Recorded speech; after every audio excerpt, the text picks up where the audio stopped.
I want to hear the questions people have. My concern is that I really wonder how he. my concern is that if I open up the commentary, then we're going to quickly go through. What's that? Yeah. So what's it say on the thing? Just right there.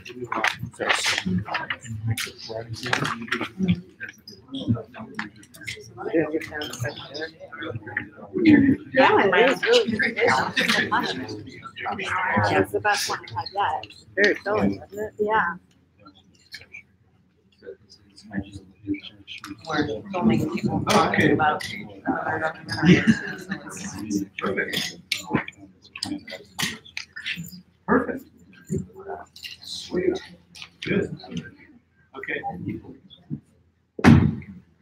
Okay. So the only thing that is of this we don't know is so what was your Are you on recording? Yeah. It's oh, you're yeah. Yeah, were you? No. That's what I read to you. Oh, I understand, but you've got it right here. That's where you're thinking about. Do you want to, oh, so we're streaming right now? Yes. The panel will be hosted by Dom. Yeah, but I guess my question is, if you were to go in the other rooms, you can always say, Yeah. yeah, just, yeah, feel this chat.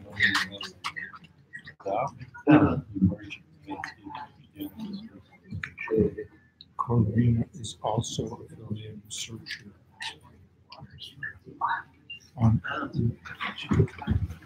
Jake, can you hear me? I Can you hear me now, Jake? Pike is the Jake? chair. We're just doing a sound check, Jake. Because there's two other people filming it too. So silly. Filming people talking about it. Another film. We can have mics up. They only have Okay. We should have mics. Not everyone's professional enough to email ahead of time. The Smiles one? So you're able to hear me? The Miles behind there.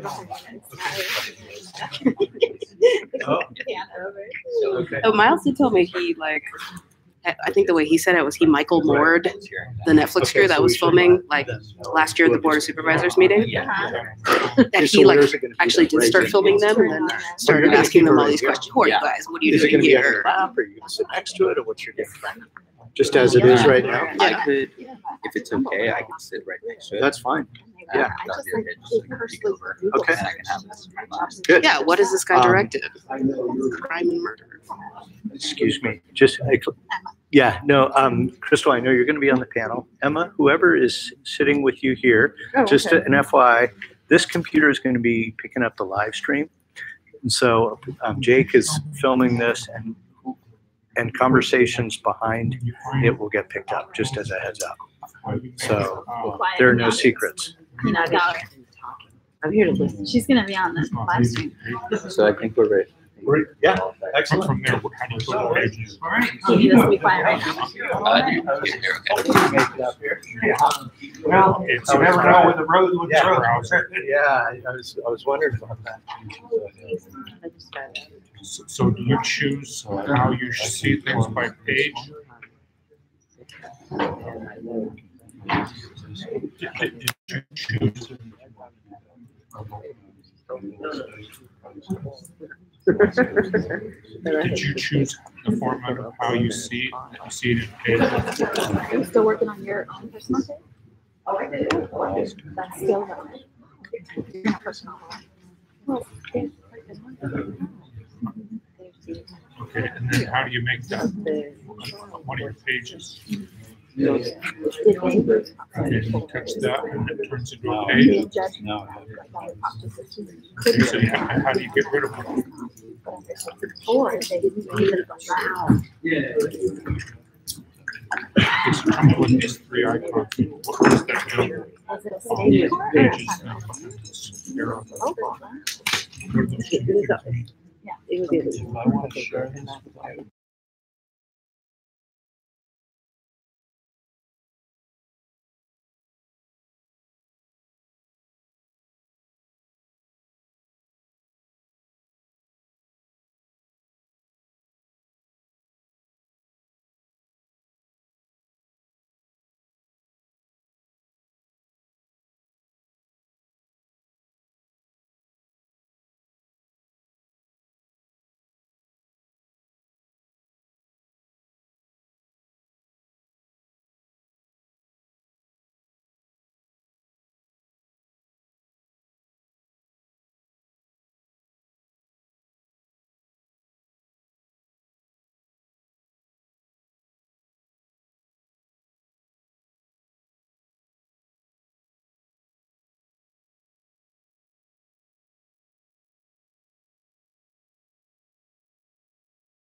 industry with I can't remember the publisher, I'm sorry.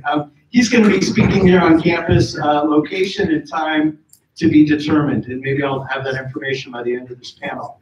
And then finally, I'm very excited about the last, well, I'm excited about all of the events, but particularly the last one, May 2nd, Dr. Sue Sisley is going to be coming to HSU. She's with the Scottsdale Research Institute. She's going to be speaking in the Goodwin Forum as well at from 5 to 7 p.m. on her research on cannabis for treating PTSD. She's done a lot of really groundbreaking work with veterans. Google Sue Sisley and you'll see quite a bit of information about her. So that'll be coming out in May. So we've got a number of events coming out that I hope all of you can make it to. The topic of this panel has particular significance for this community. And before we begin, I think it's important to acknowledge that we have the privilege of being guests on native land. In particular, Humboldt State University is located on Wiyot land.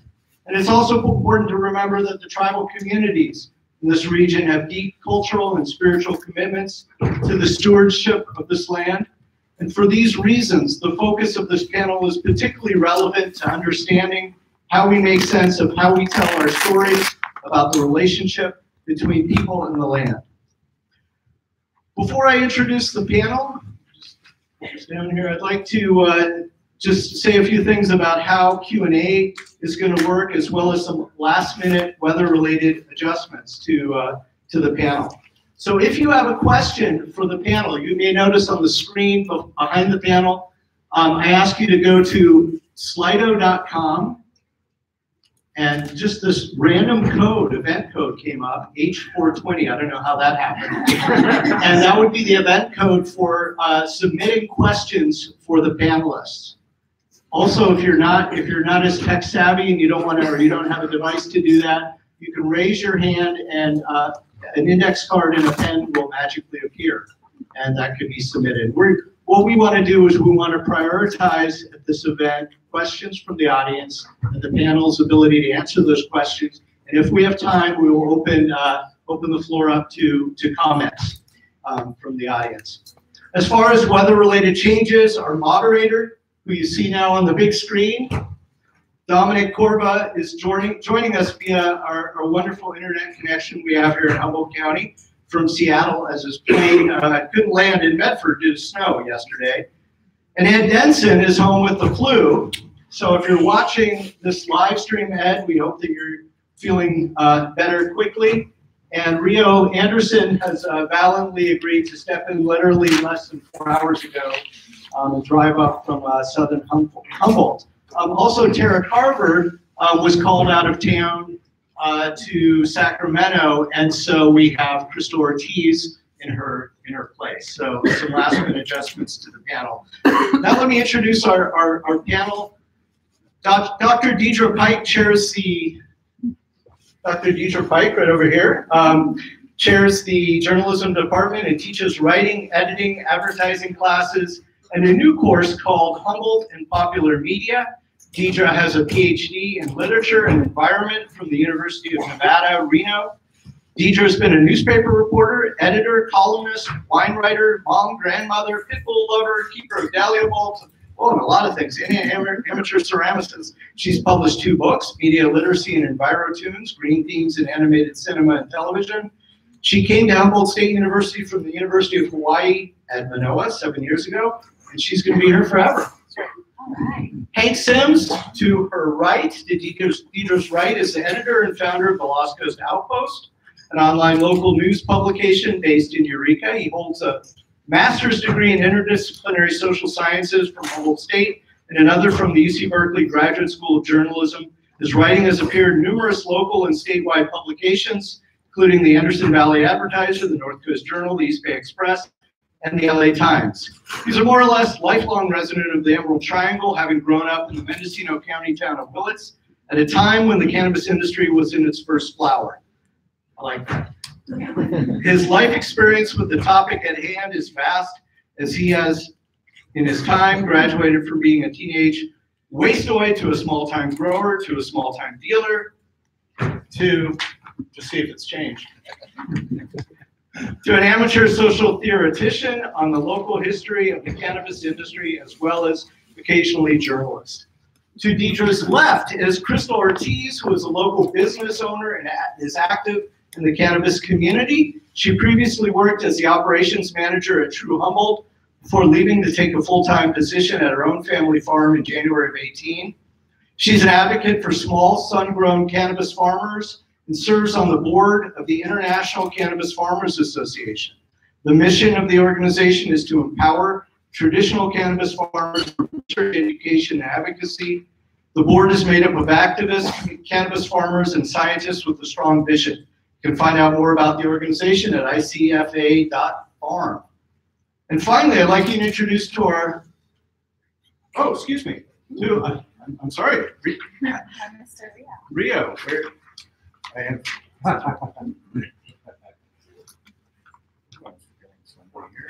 Another page.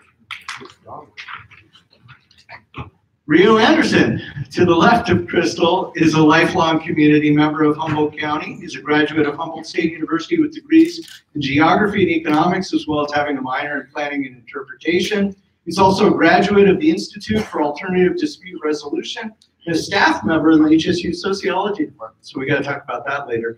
Rio was a 5-year member of the HSU track and cross-country team at HSU, and he is an economic development specialist with the County of Humboldt Planning Department, a cannabis farmer, and co-founder of the So-Hum Guild. So our moderator on the big screen is Dr. Dominic Corva. He's a political geographer, founder and executive director of the Center for the Study of Cannabis and Social Policy, based out of Seattle, Washington. He holds a faculty associate appointment in the Department of Sociology at Humboldt State, and is co-editor he is co-editor with me of the forthcoming Routledge Handbook of Interdisciplinary Cannabis Research. He is an affiliate researcher with HSU's Humboldt Institute for Interdisciplinary Marijuana Research, and he has published, taught, and organized on cannabis themes in the U.S.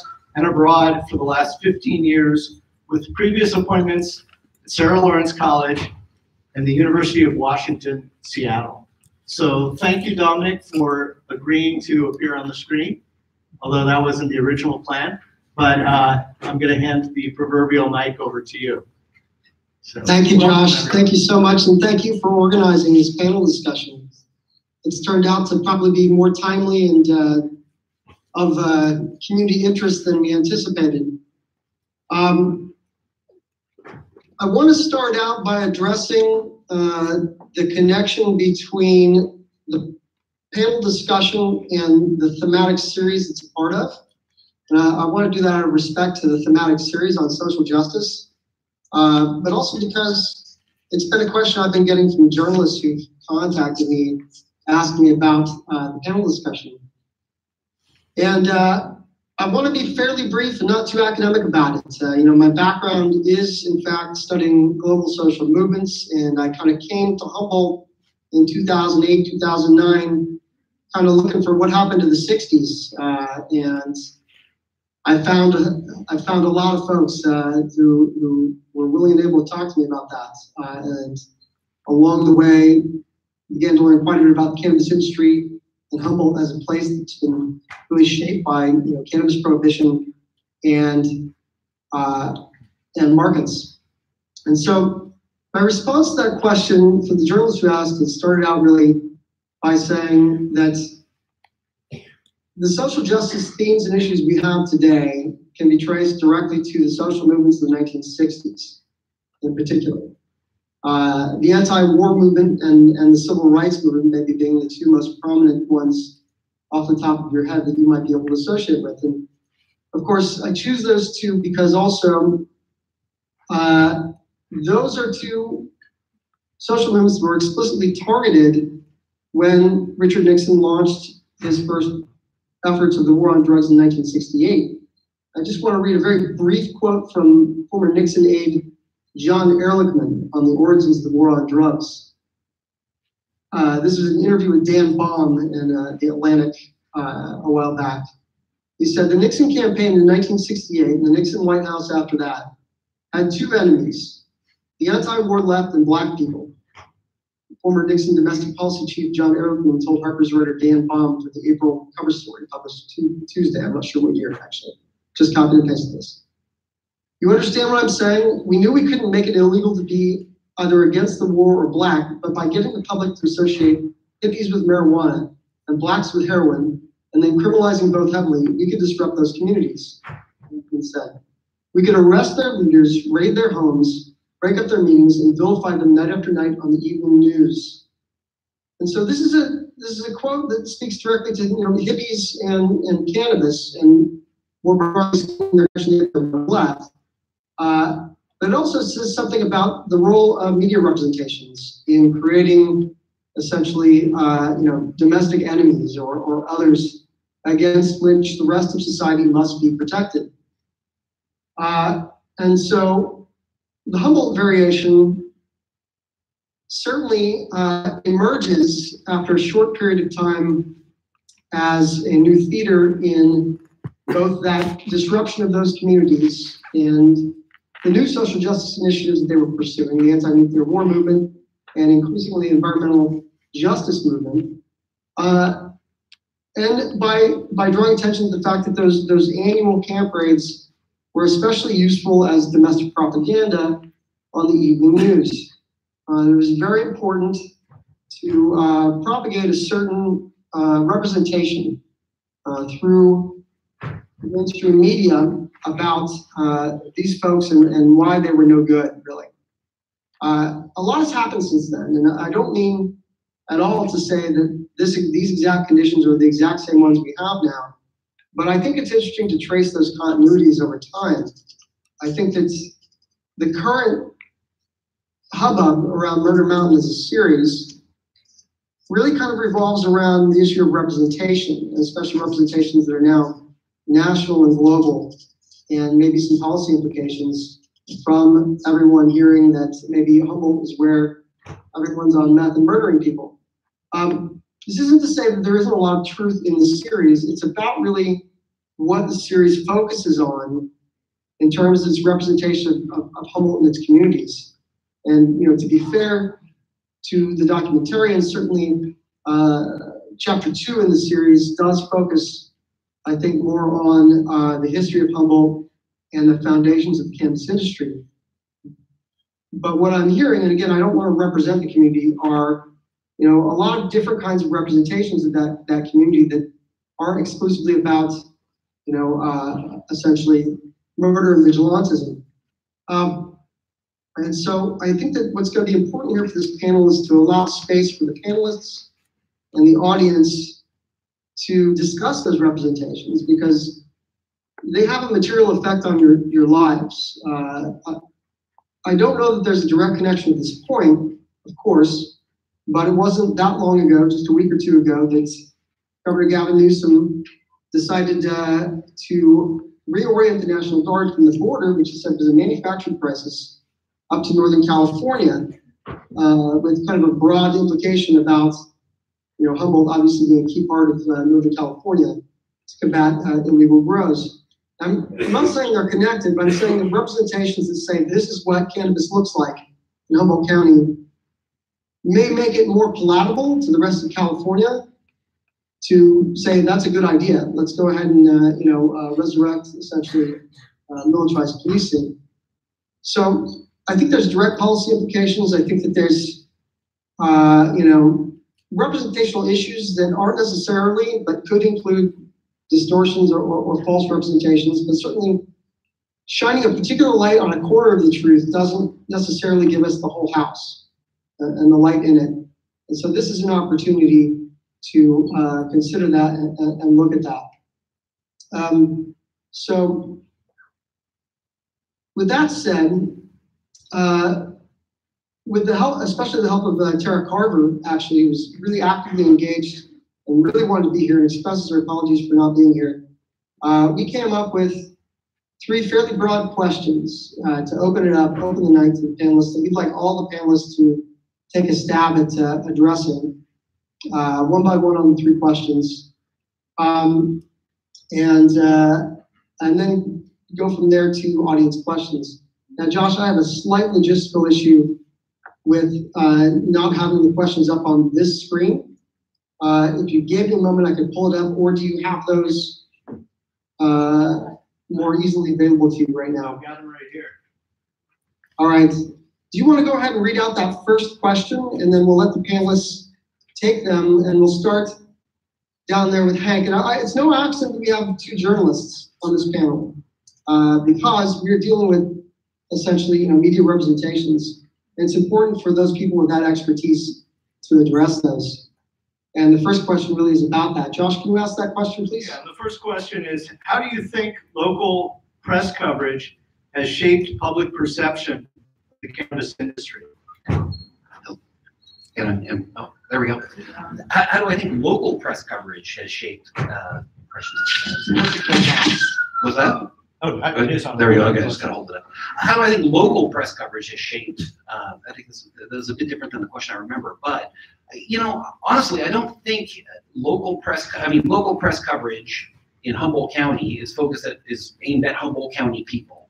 And I don't think that, especially in this day and age when things are not as mediated as they used to be, I don't think that local press coverage affects local perceptions of the cannabis industry that much. I think Humboldt County is small enough that everybody has firsthand or secondhand at least knowledge of what the industry is all about. I would think, yeah. Swap out the mics. Oh, all right. Is it better? Are we on? Yeah. Okay. I was talking to people today about the time when the Eureka Times Standard used to put the weed cutout on the cover all the time. When I moved here, the Eureka Times Standard had a marijuana leaf cut out, a graphic element, and it was on. You guys probably remember it was on the paper a lot. It was there. Can you hear me? It was there all the time, and we were talking about the design. Gift that was to the paper, because people pick up certain kinds of things and they pick that up. So here in Humboldt County, and we kind of miss it. I haven't seen the weed leaf on the paper for a long time. But I think I'm going to go with Hank on that local coverage doesn't do too much to shape our opinion of the weed industry.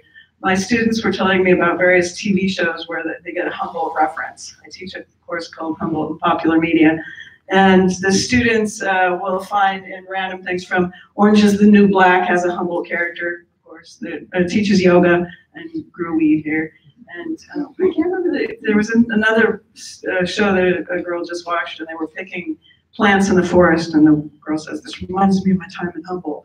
So it was, I think that kind of coverage, I think Murder Mountain's been huge, and we're going to talk more about that. I get calls from all over the place about Murder Mountain, my family members in various parts of the country, and people. I taught in Reno for a while. People from Reno want to know, what's up with that show, what I think of it, etc. So that larger aspect, I think, shapes us quite a bit. Hello, can you hear me?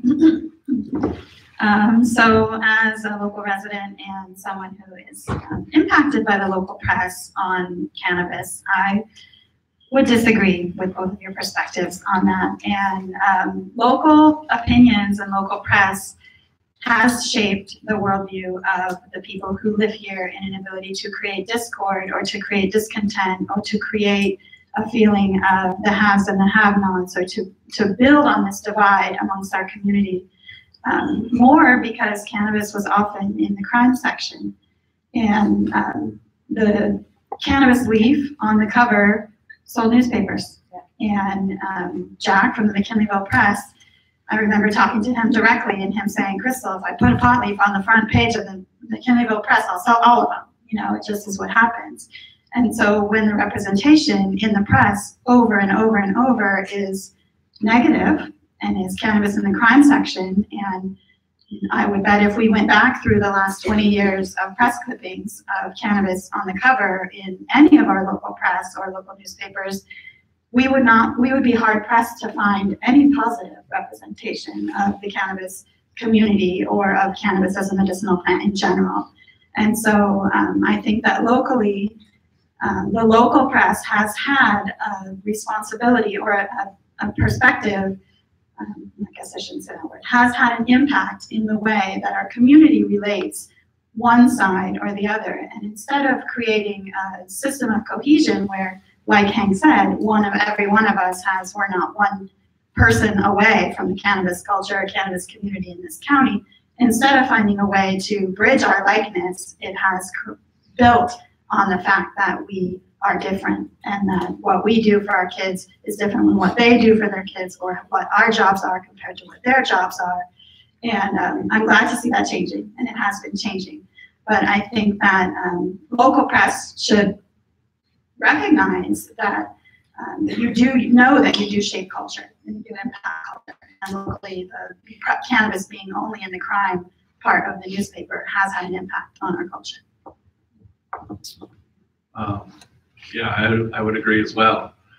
It's hard to live in a bubble in Southern Humboldt and hear a story that has no real reality based on my life. And so I live in this bubble where I'm really into permaculture. I'm really into working outside. I really have intentions with my life that are a lot to do with kind of the founding of that community. And then to hear the constant feedback loop of negativity and crime, which was real, and I'm not saying it wasn't real, and it needed to be dealt with, but it didn't bring people into a conversation. It only allowed people to cast judgment on each other, at least in my view. So I think it does shape the discourse between the cannabis community, which is a part of this community, and the people that aren't in the cannabis community. So let me go ahead and ask that question and take out the word local, because we had actually kind of originally done that. But have you been getting a sense that perhaps Murder Mountain and coverage that is like that shape the public perception outside of Humboldt, California? It may or may not be helpful for you.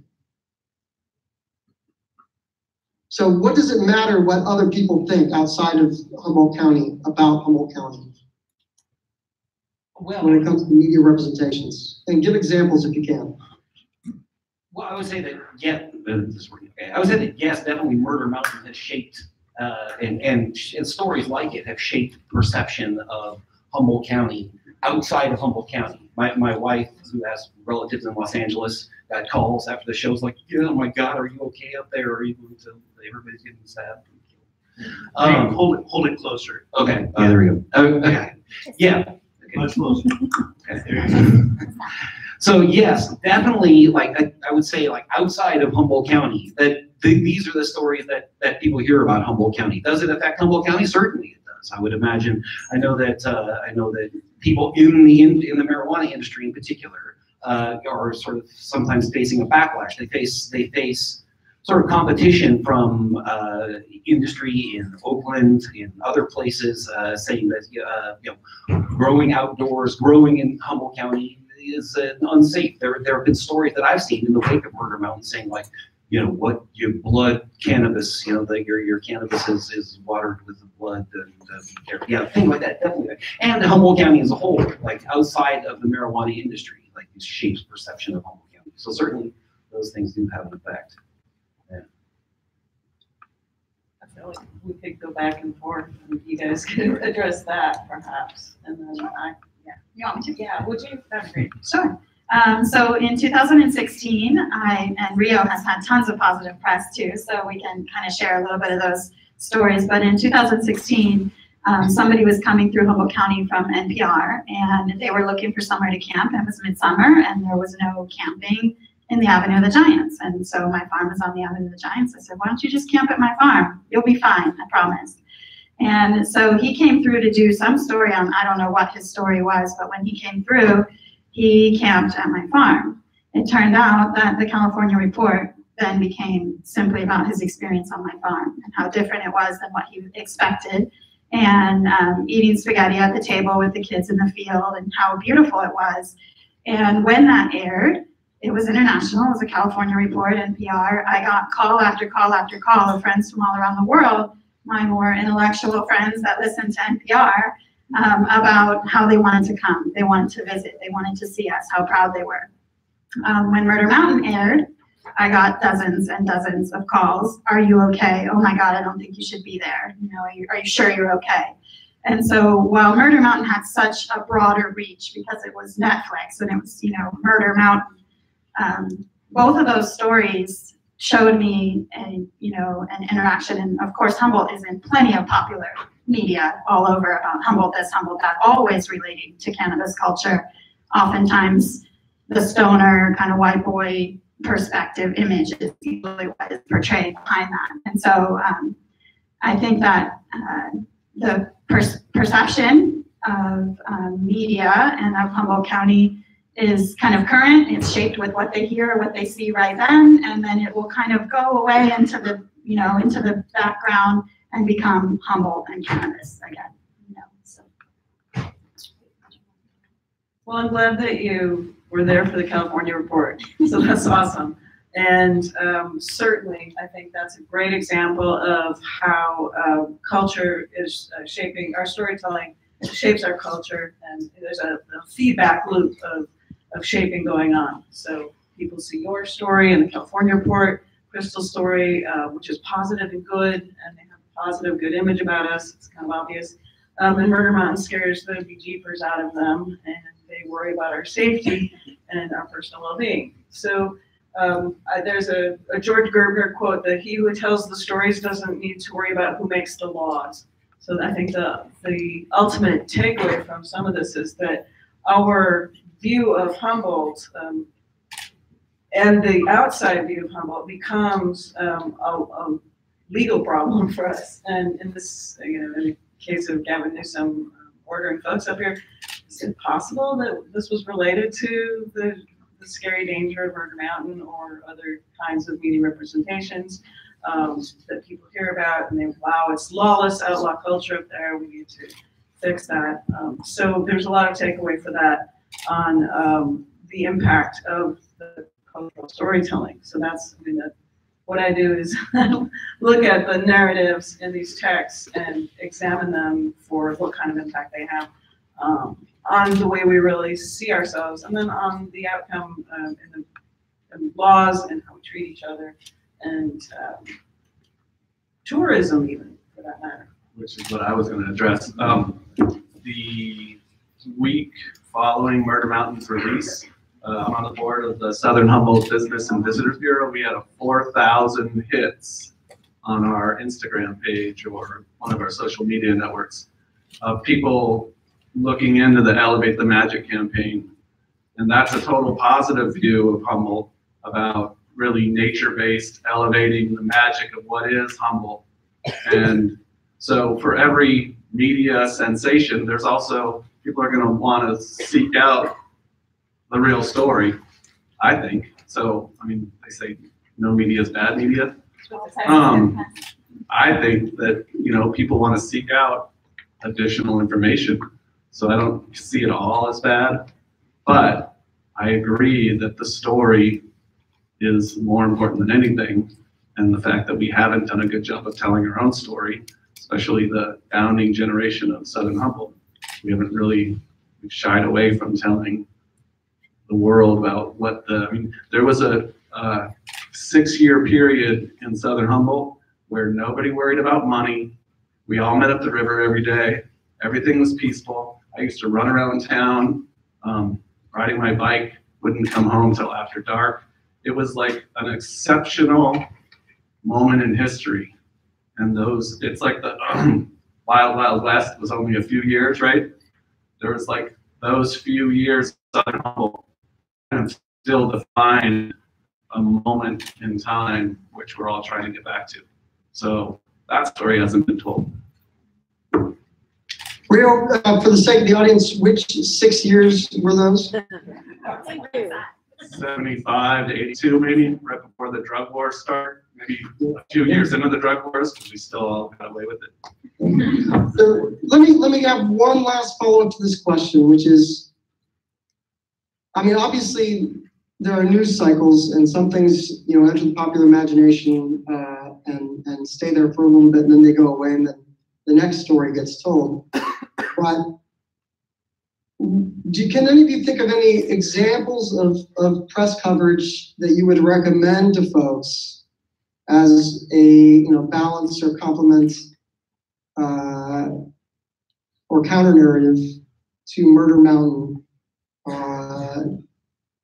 Can any of you think of examples off the top of your head of kinds of press coverage that has maybe offered a different kind of shaping of public perception? Well, I would say, I wouldn't say press coverage, but the first thing that occurs to me is Gentry Anders's excellent book on Southern Humboldt. Gentry? Whose name, like, what is the name of the Beyond Counterculture, Gentry's book? Beyond Counterculture, yes, that's a fantastic book that is describes, I think, the period both that Rio talked about and then the period right after. It's a wonderful book. I'm sure you can get it in the HSU library. Anybody else? I'm going to actually jump in. The HSU library just received last semester, I don't know if it's publicly accessible, I could get in trouble for saying this, but we were just gifted a copy of the Chronic Freedom series. So if you don't know anything about what that is, just look it up, Chronic Freedom series. That's an amazing documentation of the history of cannabis and counterculture movements in Humboldt County. Yeah, artist Scott Holmquist's work. Sorry, go ahead, Crystal. I was just gonna say, you know, I don't know, in our culture, press wasn't really where we told our story. And, you know, it was kind of those who know don't talk, and those who talk don't know. So if you want to really see where our story was told positively, you look at our community radio station, you look at our community center, you look at our fire departments, you look at our public schools out in the hills of Southern Humboldt. And that's where you're gonna see the positive stories and the leftovers of that days gone by. And currently, with marketing and cannabis, like the constraints of the new reality for cannabis farmers, those of us that are trying to be as compliant and follow the rules are also marketing, and we're really promoting a whole new farming model of regenerative farming. Claire, who's videoing today, has been making a movie about the regenerative cannabis farm movement, and it's sinking carbon into the soil, it's agroforestry, it's doing all the environmental good that was the true intentions of that community. But we didn't really take hold until the market kind of asked for that, which is funny because through the years, you know, like there was a huge indoor boom down there because that's what the market wanted. That went away and everybody did greenhouses in the outdoor because that was what was viable economically. So these socioeconomic constraints created these waves, but the current wave is that if you're a regenerative farm and you produce super good cannabis in an environmentally friendly way, you can sell it much easier. So that's happening, and that should get as much press coverage as possible. Yeah, I'm reminded by your answer, actually, of the answer that I gave the reporter who asked me last week of alternative kinds of ways that I guess Humboldt is getting projected. I said definitely the branding and marketing of the licensed farmers that are, you know, associated exactly with that sort of thing is one of the ways those narratives will be coming out, which is interesting, the branding stories. And then I also wanted to raise the existence of the Humboldt Area People's Archive, on the board of which Douglas Furr sits. Douglas Furr was invited to be on this panel, but he's out of town. He's featured extensively as the smuggler in Chapter 2. And so for folks interested, the Humboldt Area People's Archive is another good spot. So our next question follows pretty easily from the first one, because it now asks the panelists, do you think Murder Mountain was an accurate depiction, in part or in whole, of the cannabis industry? And this gives you an opportunity to discuss what's accurate about it, what may not be accurate to you, or what may be partial to you. And I'm going to allow each of you to obviously answer to your strengths in that regard. Let's start with Hank. Well, I think that Murder Mountain, I ended up liking it quite a bit more than I thought I would when I watched the whole thing. I do think it was an accurate I have no reason to doubt that it was an accurate telling of the story of Garrett Rodriguez. The problems come, and this is where I think speaking of representation comes in. The problems come, I think, in the way that it tries to set the Garrett Rodriguez story and its aftermath into a sort of wider context of Humboldt County and the cannabis industry. There, I think it makes a few stretches that aren't warranted, and that the filmmakers kind of, I think, knew to be not warranted, but played up because it helped sell the story. But as a story of Garrett Rodriguez and it's a story of the marijuana industry as a whole, going back to that time in episode 2 when Mr. Burr and his friends were naked building houses in the hills. I think that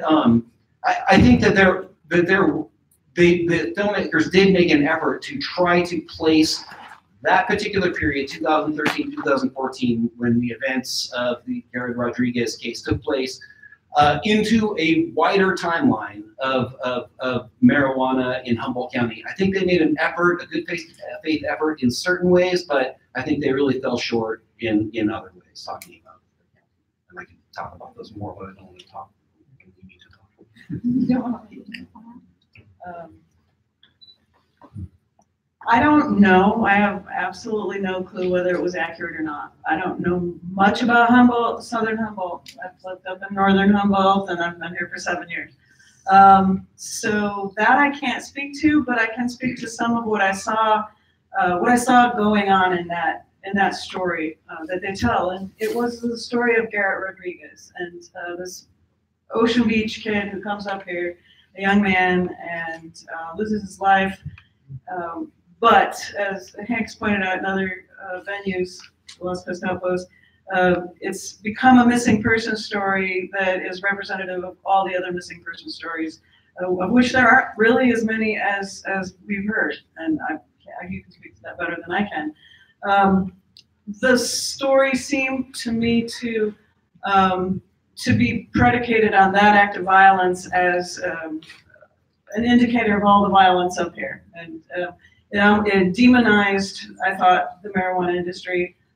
I don't think that I've seen in the 7 years I've been here that kind of violence, and it certainly isn't coming from marijuana, which is, as far as I know, not creating that kind of a culture. It almost felt like at times it was that reefer madness kind of narrative, and people were raging demon weed. Was it the first episode where they were recounting serial killers and on the loose? Murder! Oh no! And then we have the vigilante justice coming around in episode 4, and so we have the violence begets violence concept going on. The vigilantes are responding to a vacuum in law enforcement, and they go out and solve the issue. They take matters into their own hands. And the narrative shows this in a way that makes me applaud. As the audience, I kind of have to applaud their moxie for going out and finding Garrett Rodriguez's body. I think you could read that narrative in other ways, but it seemed like that's what the story wanted me to do. And I did, because I'm a mom, and I have kids, and I would want my son's murder to be resolved, and I would want to know where his body was. So I appreciated the vigilante justice, and yet there it is, violence again being created through all of these, through this narrative, and me kind of feeling pretty good about it, and then feeling pretty angry toward Humboldt County Sheriff's Department. Is this all accurate? Well, the Sheriff's Department puts out a press release and says no, it's not. And the family of Garrett Rodriguez, who's still fighting for justice for Garrett, is still fighting that, and I actually sent an email, I think, to all the panel. Did you guys get the an email from the family, asking for some nod to a little Garrett Rodriguez. So has not the murder's not solved. So I think the story did a good job, or the 6 episodes did a great job of pointing that out, bringing some light on those topics. And but I wasn't sure how to feel about the violent solutions to the problems. That's my take on it. But I don't know if it's accurate. You guys can tell me more about it. Well, I have lived here in Northern Humboldt for the last 20 years. So I don't have, I didn't know Garrett Rodriguez. I don't have a connection to the community in Alder Point or Rancho Sequoia, to many of the people that were on the film. I think the only one reason why cannabis and Murder Mountain are combined together are because of prohibition. And, while we look at law enforcement as the problem there, it is clear that law enforcement did not follow up in the way that we would have wanted them to in that community, but that community doesn't depend on law enforcement for a reason. And the unjust laws are the reason why that community doesn't depend on law enforcement in the first place. And so if we had been able to remove cannabis component from the criminal pages in the press and the criminal side of law enforcement, then we wouldn't have this vigilante culture in the way that we do in Southern Humboldt and in Northern Humboldt and cannabis culture in general.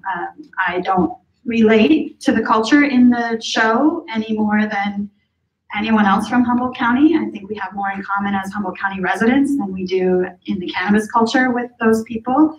And I did also have empathy for Garrett's family, and even though there aren't as many unsolved murders or missing people as is portrayed, there are too many. And I think one of the best things about where we are today, headed into regulated cannabis and moving cannabis out of hopefully state and federal law, is that we will be able to not have that conversation anymore, and that people who are comfortable and law-abiding citizens, and when there's violent crime in their neighborhood, they're going to feel comfortable calling law enforcement. And as a child from this era, I do not feel comfortable calling law enforcement very often either. So I think that's really the only, one of my famous quotes you guys have probably heard, some of you have heard me say, is that cannabis culture is like the DMV. Everyone is represented. And so it crosses all socioeconomic boundaries, it crosses all cultural boundaries, and the cannabis culture is woven through all of us. So I can't really speak too much on Garrett and Alder Point, Rancho Sequoia as the cannabis culture, but I can in the vigilante and the need for, even if you were someone who was not involved negatively, you wouldn't feel comfortable speaking to law enforcement or calling law enforcement. It's just part of the culture. I grew weed in Rancho Sequoia for a friend of mine in 1984. I think I was like a freshman in high school. And Rapid Ron and Mean Gene lived on a bridge, and we would run out and open hatches. They're Vietnam vets, and we would open hatches, like metal hatches in the ground. They built foxholes, and they put their plants down in the foxhole, and then close the hatch for light down in the early 80s. Point being is the planning department that's like the smallest parcels in Southern Humboldt. And so if you don't have a lot of money and you want to grow cannabis, and the barriers to entry to be a cannabis grower has always been very low compared to other parts of society. And so if you didn't have any money and you wanted to get out of poverty, Rancho Sequoia was a good place to go. And that's what's missing from the film, is Southern Humboldt as a reflection of the rest of America. Like, people come to Southern Humboldt to make money for a reason. It's better to move to Rancho Sequoia than to work for a corporation in Bakersfield. You know what I mean? Like, that story didn't get told. And also the eerie, the inference, I think the movie did a bad job of inferring the spooky community. Like the eerie fog in Garberville. It's not foggy in Garberville. It's sunny. I would say too, just if I may, Dominic, I'm sorry. Yeah. I think that my issue with the way that was portrayed is, if is through the missing persons and unsolved other unsolved cases that they talked about. In those cases, I think the filmmakers do very well. One of them, they went out on a search and rescue mission with technical rescue people. That was for Hannah HIIMR, who had nothing to do with the marijuana industry whatsoever. The other person, who's, I don't know, she was in petroleum. I'm not gonna say she had nothing to do with the marijuana industry whatsoever. Her disappearance had nothing to do with the marijuana industry whatsoever. And the other person they talk to a lot is the person from Australia, the mother who comes and looks for her daughter, who actually went missing in Mendocino County in Point Arena, not even relatively close here, and there's no tie to the marijuana industry in that case either. The filmmakers knew this, that the fact that they didn't explain this in the film is distressing and disturbing, and the fact that they talk about almost high rate of missing persons reports, which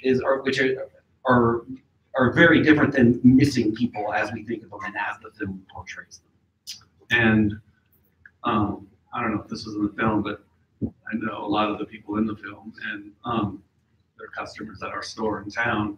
A lot of those, the people that were part of the leaders of the people that committed the murders were from the Midwest and weren't like integrated into the community. So they weren't really community members, whereas the old vet, John, who is the guy that kind of connected with Garrett's father, he's been a part of the community. And so there's that divide too, because people, like I said, move to Southern Humboldt for easy money, and it's been like that. I don't think it's like that now, luckily. They can all go away, and the people that really want to work and be part of a community can stay. That's how I feel. But we've had a migration of people coming from all over the country to make money. The timeline was also distressing. I forgot to talk about that. The way that the film was laid out, it kind of like, episode 1 and 2, and then Doug Fir and that, kind of idyllic style leading down into this dark and foggy, into the depths of despair, which is where we are now. I think there's elements of truth to that, but the timeline, I think, was really inappropriate and didn't really show the truth of our community. So let me actually ask you to speculate a little bit. I think that one thing I'm hearing from you is that while it's important to show respect and give space and compassion to people who have had people go missing from their lives, that it's how that story was arranged, essentially, and the narrative, the way it was composed, that may have made it a little more difficult to kind of see or understand how Humboldt County has been a place where people get lost on purpose, which I think might have been a term I'm borrowing from Hank Sims. But like the rest of the United States, it's a place that people go missing. I think that's a little difficult. I actually wanted to say that right at the very beginning, there's an interesting, I just want to draw your attention to it. Right at the beginning, the whole setup to this is Garrett Rodriguez's father is telling him as a young man that he's got a property for him and he just needs to build a house on it. So go make that money as soon as you can. The sooner you make it, the sooner you're going to have a house. And he tried the fishing boat shortly, and then he went to Humboldt County. And there's I think a broader societal interest or critique to be had about the kind of stress that we're putting on people, and the ways in which they find the cannabis industry in Humboldt County to be a place to solve those particular kinds of issues, of lack of availability of good jobs and resources. I think that these questions actually, which again, Tara Carver really is responsible for authoring mostly, they go together so well, because what you're getting at here gets to this third question that is set out fairly plainly. How would you define the culture of the cannabis industry in Humboldt? And before you guys jump in, I just want to note that one of the things you're pointing out here is that it's different in different places, and it'd be a good idea to contextualize those different places, Rancho Sequoia, for the purposes of Murder Mountain, why is it different, or perhaps is different from the rest of Humboldt County in terms of the industry and culture? But I'm just going to open that up. How would you define the culture of the cannabis industry in Humboldt? Hank? Well, I always get to go first. And hold that mic real close to your mouth, please. Okay, there we go. Sorry about that. I don't think it's wrong to say, the last 2 years have been different than the previous 45 in the Humboldt County marijuana industry. And or in the Emerald Triangle marijuana industry generally. And I don't think it's wrong exactly to say that the Humboldt County marijuana industry over that period, and which is now rapidly changing, I don't think it's wrong to say that it's been an outlaw culture. And there's a point in the film where one fellow says, like, I'm an outlaw, I'm not a criminal. The laws that I don't agree with, I don't follow. And it's maybe like too fine a distinction, but I would guess that, like, the Humboldt County marijuana industry, like Humboldt County generally, since 1860, has been an outlaw culture. It's a place for people to get away from the world at large. And in the late 60s, people came up here. They left Haight-Ashbury or Berkeley and came up here and tried to build a new life. And the outlaw culture in that time was different. The people then didn't want what capitalism was offering them, and they tried to build new ways of life. They ended up finding out that an unjust law, marijuana prohibition, that they were able to make a living off because of this unjust law.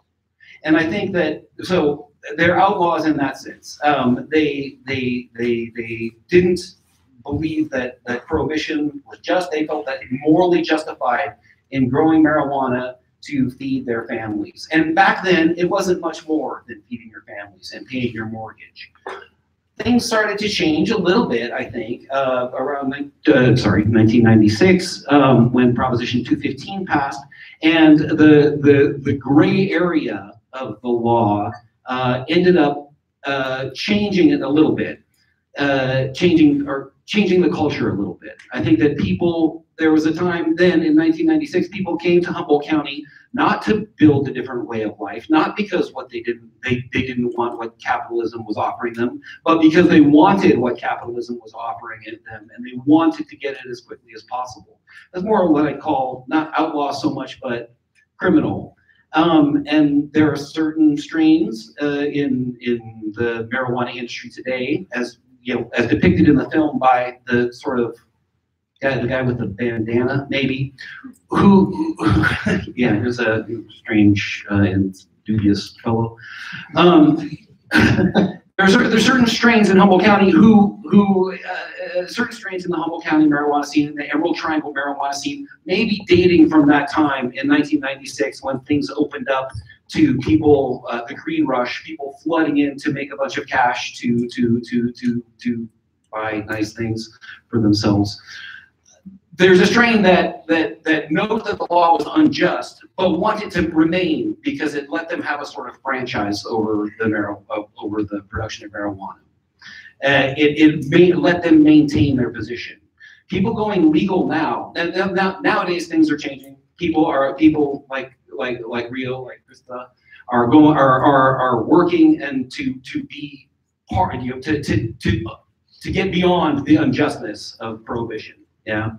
But there are people still, and these people are hopefully maybe dying out, who want to act as if things haven't changed. The fellow with the bandana says, like, I'm an outlaw. I don't agree. I don't conform to laws I don't agree with. Well, what laws are those in this day and age? It's not marijuana production. People can legally produce marijuana. It seems to be, judging from the state of his grow, at least as depicted, environmental laws that he doesn't agree with. Or licensing laws, or having to pay taxes or some such. That's my overview, I guess.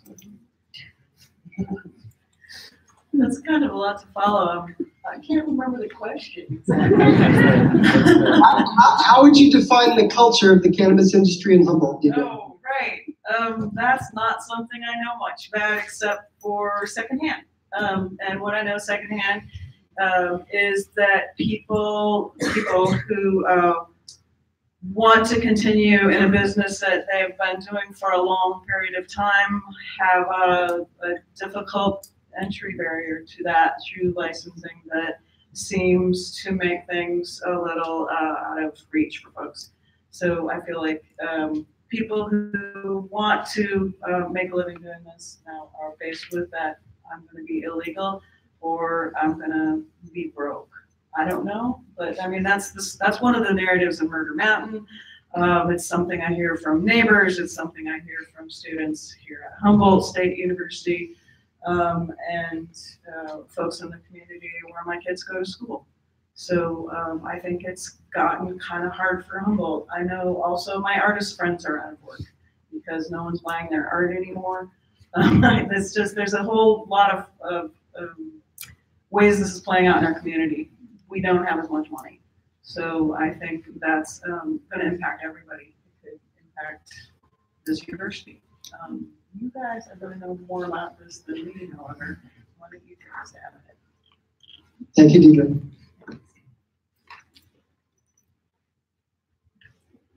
They got me. A lot of what Hank said, there are components of it that are true. There are components of it where, yeah, you know, outlaws, criminals, I think a lot of the last 20 years has really changed that from the outlaw kind of, this is an unjust law, to a economic situation and decision. At the same time, the decision to join corporate cannabis and to go legal and to jump through red hoops as if you are growing uranium on your property, or to give up your water rights, or to do all of these things that we are forced to do as small property owners is still unjust. And so a shout out to my elders and to the community members who have not chosen to take that step. I feel like Rio and I were on the forefront of taking that step. And to this day, if you ask me this morning if I feel a sense of responsibility to my community members and I look around and see them struggling and suffering, I do not think the step has been that good of a step. And so it doesn't have any, I mean, I'm doing it. I think we should do it. I think it's beautiful that we have an opportunity to grow cannabis and to do permaculture and to move into that world. But I beg to differ that it is, there is still a lot of reasons why there are people who are not choosing to take that step, and they're not criminal people. They are holding it down for a value set and holding it down for a natural life and natural laws that they feel like they should be entitled to on their property and in their homesteads. And so I think it is a lot of us, a lot of people were not just bucking law, we were bucking a system, a taxation system that supports war, a taxation system that supports things we don't believe in. And it's not that easy now to justify your decisions when you are now jumping through hoops and hoops, flaming hoops of barbed wire that get smaller the further you get into them, simply for your decision to grow a plant. And many of our community members are bankrupting themselves in the process. And when I look at them now, it is hard to say, spend your last $50,000 on this dream. It might be easier to save that last $50,000 because you're going to need it. And so I think it's really important that we have empathy and we recognize, as with the National Guard conversation and with the other stuff, that our community does not need the National Guard. We do not, it terrorizes the children. What now we're protecting money and business interests instead of protecting people from this demon plant. Is it any different? I'm not sure. So I think that there are components of what Hank said about cannabis culture that have changed, but I also think that there are people who didn't just want to grow weed, they wanted to live a life that was outside of this, and fingerprints and no water rights and all of this stuff. It's really important that we look at this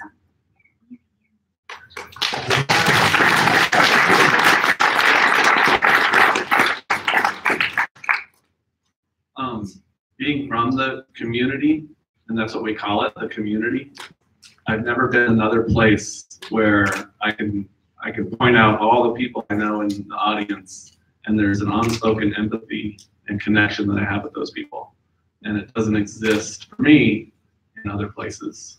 But maybe that's because I'm from there. So the socioeconomic requirements over time have kind of defined behavior, for sure. Like Rancho Sequoia, I don't know when that murder took place, but 2013. I mean, the behavior that was required to succeed in Rancho Sequoia at that time was you needed to protect your scene, you needed to defend your space, you needed to stay clandestine. You know, that was the requirements. And throughout the evolution of the pot industry, the community has changed its behavior. I did a presentation for Rotary down there and said the behavior for the new cannabis legal market is you need to be outgoing, you need to reach out and make connections, you need to be branding, you need to be connected. You're the middleman from Ohio that sells your weed in the Midwest is not it was your old business partner, and your engineer and your planner, that's your new business partner. Like, it's all different, and it just requires different behavior. But the people and the intentions behind the lifestyle of living in a natural area is like unmet for me. Like, I've tried to work I did environmental planning at a computer for 8 hours a day, and I hated it. It's like saving the environment by sitting in front of a computer. I would way rather try to do permaculture, be in nature. And that's what I really want to see cannabis culture evolve to, is like, I don't want corporations to come in here and bring those values into Humboldt and then have to like subscribe to that industrial model. We're trying to build not an industry, a community where people are supported to live a lifestyle, not a lifestyle to support an industry. And maybe it can't be done, but we'll see. Thank you, Rio. I want to take two little forks in that question real quick. One of them is to take the word industry out of this and try to focus a little more on the culture side of things. And what that means to me is really, what are the values of the community that you have in common, and how might they be different in different parts of Humboldt County? You touched on a little bit, but I'd like, especially the last two of you there, to address what are those values exactly that define the cannabis culture that you want to be a part of and that you want to stay in Humboldt County.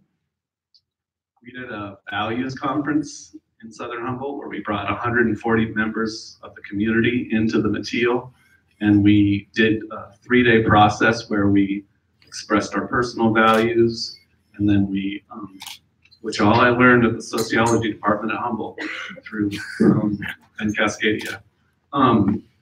We tagged all their values up on a board. We did value mapping, clustering, and then redefining those values, and we came up with 8 essential values of the community. And they were things like that the nature sustains us, and we live in that region because of our spiritual connection to nature. That everyone, that we've been a place for refugees from other economies, and that we will continue to stay welcome for people to come into our community and live and make a life. There was outlaw culture. That was like an There was, embrace of our outlaw culture. Embracing how we're different and how we don't want to subscribe to, the modern culture, but we want to define ourselves in our own culture. There was 8 of them. I can't remember them all. But we keep posting them on Facebook all the time. But I think that the cannabis industry has evolved. It's not, when I'm referring to it, it's a lot of, those are the values of the community that's down there. But we have, in Arcata community And there's a lot of our entrepreneurs and doing things up here. And there's a lot of wonderful people doing extraction and businesses, and so I don't. There's a few institutions like HCGA and ICFA, and we're doing the Soham Guild that bring us together to exchange our conversations and values, but it's a little more varying now that there are varying corporations and investment companies. There's so many different players in the cannabis industry that it's not really a community as much as it's Southern Humboldt. I do have the values here, but I wanted to just kind of briefly kind of segue that when we were an outlaw culture, it was clear as a community who our enemies were. The enemy to our lifestyle was the system. The enemies were the cops. The enemies were corporate America. And now that's not so clear. And that's really confusing on the inside to see, to just try to figure out who is with us and who's against us. Who are we for and who are we not for? And is it cool that we're corporate? Is it not cool that we're corporate? It's really, it's a lot harder to define us in the same way that I think it was before. But I attended the Values Conference. It was really beautiful, and it was super diverse. There were some very wily Soham characters there. And so depending on what table you sat at and how I came to, there was just really strong personalities, which is what I love about Southern Humboldt. And so the values were that we came up to all together throughout this 8 to 10 hour process. It was a pretty major process. Was the land sustain us spiritually, and we honor nature's cycles. We treat everyone with respect, compassion, and empathy, regardless of their capabilities, acknowledging that everyone is born with pure spirit. We acknowledge the value of respecting common needs of all people, regardless of their circumstances. Community institutions in a way that incorporated awareness, education, volunteerism, and intergenerational cooperation. The Southern Humboldt community provided fertile soil for the artists to grow amongst nature. Arts and music are a crucial part of our bond and playfulness in Soham. We respect and value the beauty of our unique ecosystem, our stewards of healthy watersheds, forests, and wildlife. Southern Humboldt collaborates to provide the sufficient resources for the health and well-being of our entire community. We aspire to work towards mutual respect and promote integrity, equality, and diversity by breaking down social and economic barriers. And it's imperative that we, in a positive way, accommodate the continuing evolution of counterculture so that refugees are integrated in a way that respects human rights in existing communities while cultivating wellness, personal growth, generosity, accountability, and honesty. Obviously, that's kind of skewed because it was a group of people who would show up to a values conference. But I think that as a business owner, from a member perspective, it's really important to highlight what those values are and to figure them out so that you can check yourself and see if you're living amongst the values that you set for yourself.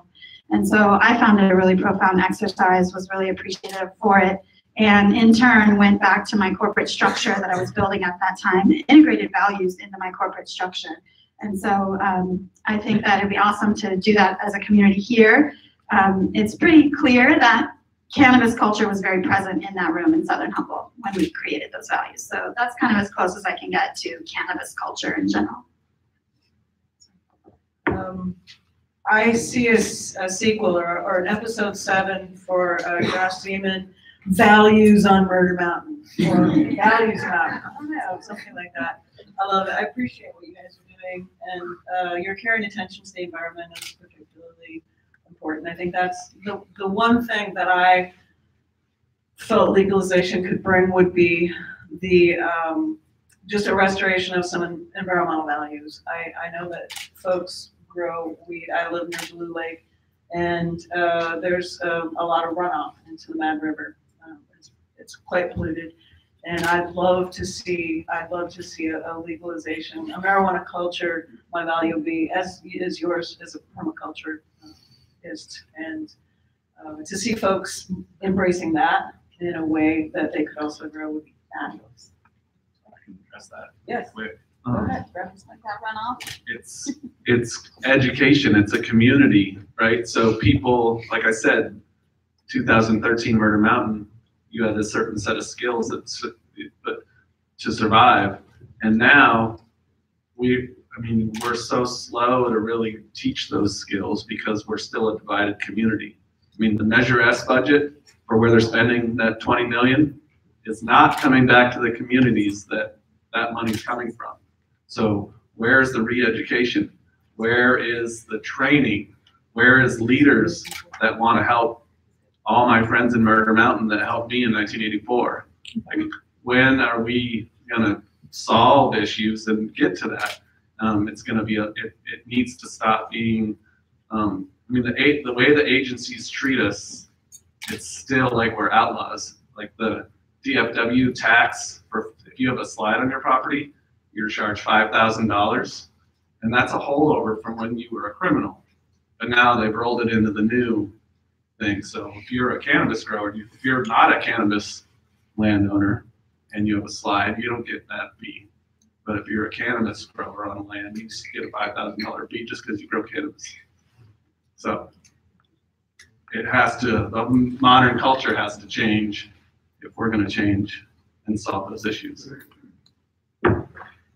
So before I take the next cork real quick, I just want to ask, what's different about Rancho Sequoia, if anything, from, let's be specific here, from Whale Gulch or Salmon Creek or Avenue of the Giants? Is there something different culturally? Does it have like an economic basis? Is there, Well, it's socioeconomic. They're the smallest parcels that were subdivided, so their barrier to entry to buy one of those parcels is lower. If you look in Trinity County, you have Trinity Pines. You're going to hear that in the news. Same thing. They're small parcels that were subdivided, and a lot more concentration of people, a lot closer, and they were accessible. And over the last 20 years, I wasn't there in the 80s growing weed in Rancho Sequoia or Alder Point, but as someone who did know, I wouldn't have bought a property in Rancho Sequoia or Alder Point in the last 20 years because I know, that the cultural, connection in that community, not to hurt them because I'm sure they have beautiful cultural connection, but is not the same as Salmon Creek or Whale Gulch or Honeydew or somewhere else where you were to find a parcel. But the parcels in those other places were much larger and much more expensive, and the people around them were much more affluent and able to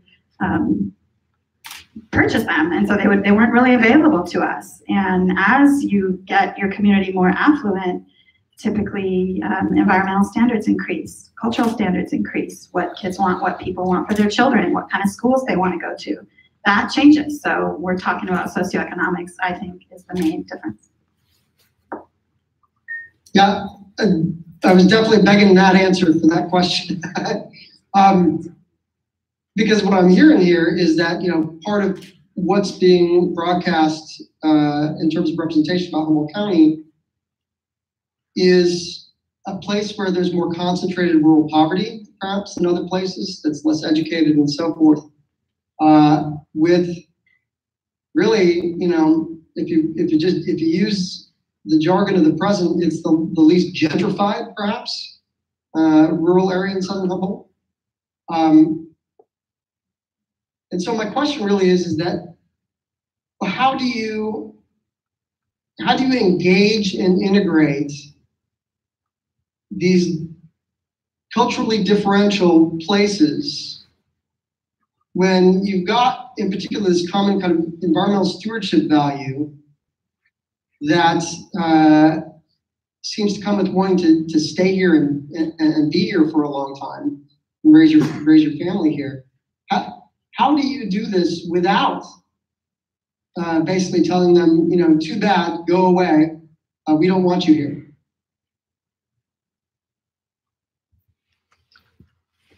You got to listen to them. Nobody's been out there except for police. So the only, I'm not sure, but I assume, and I think that that's true, is like, when's the last time we did a community action plan for murder, for Rancho Sequoia? Like, when's the last time we engaged? Like, there's just not any community process. So there's leaders out there. There's people that want to help, There's branded companies out there. You know, Palo Verde is right next door, and they have leaders that are developing. You know, Heartwood Institute moved in there, and that's become the center focus. And they don't. I mean, it's a little bit of a different socioeconomic thing, but just like any poverty situation, if you just leave them on their own, it's going to get worse and worse and worse. You have to address and engage people and find solutions. I don't know if it was JFK, this quote, I'm going to misquote somebody right now, but I think it was that you can't adequately protect the interests of the rich without providing a safety net for the poor. And I think that there's been huge economic disparity. I spent the last 17 years raising my kids on the backside of Pequon across on Johnson's Bar in Yurok country. And, you know, this is probably not the most appropriate forum to say that you could almost pick any mountain in Humboldt County and name it Murder Mountain and figure out the murders that went down in there in general throughout history, because this is an outlaw place and because we are really far in the rugged Pacific Northwest. But when you talk about socioeconomic injustice and you talk about how can you adequately help them, I hope that the removal of prohibition of cannabis is going to help them. And one of our biggest hopes through the Measure S taxes, our biggest hopes through those of us who walked through the door first and said, enough is enough with this criminal culture, enough is enough with this environmental degradation. Our hope was that in removing the criminal aspect of just cultivating cannabis, that we would be able to reach out to those children, to those schools, and to those socioeconomic places with funding, where a rising tide raises all ships were some of our things that we said together, and the hopes that we had.